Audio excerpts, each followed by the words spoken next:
পৃথিবীতে যদি ডিম আবিষ্কার না হতো তাহলে আমাদের মেয়েদের কষ্ট মনে হয় আরো কয়েক গুণ বেড়ে যেত। কেননা একটু ভালো না লাগলে ডিম ভাজি করে খেয়ে শুয়ে পড়ি, মেহমান আসলে কিছু না হোক খুব ঝটপট একটা রান্না ডিম ভাজি করে দিয়ে দিই। এই ডিম আমরা যখন ছোট ছিলাম তখনই আমাদের মা চাচিরা অনেক রকম আইটেম জানতো, আর এখন তো 2025 কত আইটেম বের হয়েছে, আরো বের হবে। তো তারই মধ্যে আজকে আপনাদেরকে দেখাবো সন্ধ্যা বা সকালবেলা আপনারা এই ডিমটা কিভাবে খেতে পারেন।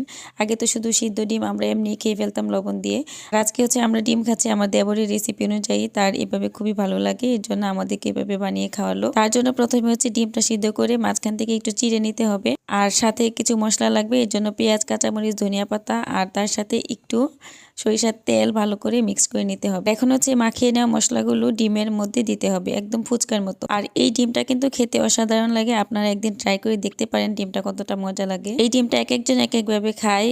আমি ওই দিন আমার ভাবিকে বলার পরে ভাবি বলতেছে এই ডিমের মধ্যে নাকি আরও কিছু মশলা অ্যাড করলে ভালো লাগে। তো আপনারা নিজের এক্সপেরিমেন্ট অনুযায়ী মশলা অ্যাড করতে পারেন চাইলে। তো আমরা এভাবেই খেয়েছিলাম, এভাবেই আমাদের কাছে ভালো লেগেছিল। আমার এখানে সবগুলো ডিম ফিল করা শেষ। এখন হচ্ছে লবণ মরিচ মাখিয়ে এনেছি, এটাই দিয়ে দিব প্রত্যেকটা ডিমের উপরে। লবণ ছাড়া নাকি ঘিও মাটি মাটি লাগে, তো লবণ আপনারা দিয়ে দিবেন। আর এই লবণের মধ্যে আপনারা চাইলে কিন্তু একটু চিলি ফ্লেক্স দিতে পারেন। চিলি ফ্লেক্স অ্যাড করলে আমার মনে হয় ওইটাও একটু ভালোই লাগবে, কাঁচামরিচ সাথে আবার শুকনো মরিচের ফ্লেভার আসবে। তো আজকে ভিডিওটি কেমন লাগলো অবশ্যই কমেন্টে জানিয়ে দিবেন, আর আপনারা বাসায় একদিন ট্রাই করবেন। আর বাসায় ট্রাই করার পরে কেমন লেগেছে কমেন্টে জানাতে ভুলবেন না। আজকের ভিডিওটি এই পর্যন্তই, ভালো থাকবেন সবাই। ইনশাল্লাহ দেখা হবে পরবর্তীতে নতুন কোনো ভিডিওতে। আল্লাহ হাফেজ।